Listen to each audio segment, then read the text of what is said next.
साथ भारत के रिश्ते तो कश्मीर से अनुच्छेद 370 हटाने के बाद से ही खराब हो गए थे, जब चीन ने पाकिस्तान को समर्थन दिया था और भारत के विरोध में आकर खड़ा हो गया था। उसके बाद से ही चीन भारत पर हमलावर है। पिछले महीने से उसकी भारत के खिलाफ गतिविधियां कुछ ज्यादा ही बढ़ गई हैं और अभी 15 जून को तो चीन ने हद ही पार कर दी, जब उसने अपने सैनिकों से भारत के निहत्थे सैनिकों पर हमला करवा दिया। उसके बाद अब चीन भारत को चोट देने की नई साजिश रच रहा है। चीन भारत की मजबूरी का फायदा उठा रहा है। वो कहते हैं ना कि जब आपकी निर्भरता किसी पर हद से ज्यादा बढ़ जाती है तो फिर वो सामने वाला आपका इस्तेमाल करने लगता है। फिलहाल भारत के साथ भी यही हो रहा है। भारत का फार्म सेक्टर पूरी तरह से चीन से आयात पर निर्भर है और गलवान हिंसक झड़प के बाद अब चीन भारत की इस मजबूरी का फायदा उठाकर उस पर वार कर रहा है। चीन ने एपीआई की कीमत में तेजी कर दी है, जिससे दवा की कीमत में बहुत ज्यादा बढ़ोतरी हो गई है।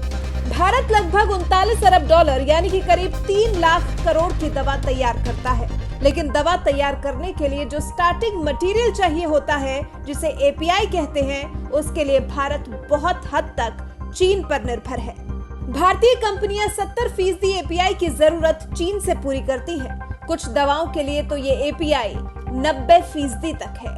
साल 2019 में भारत ने चीन से करीब 17,400 करोड़ रुपए का एपीआई आयात किया था।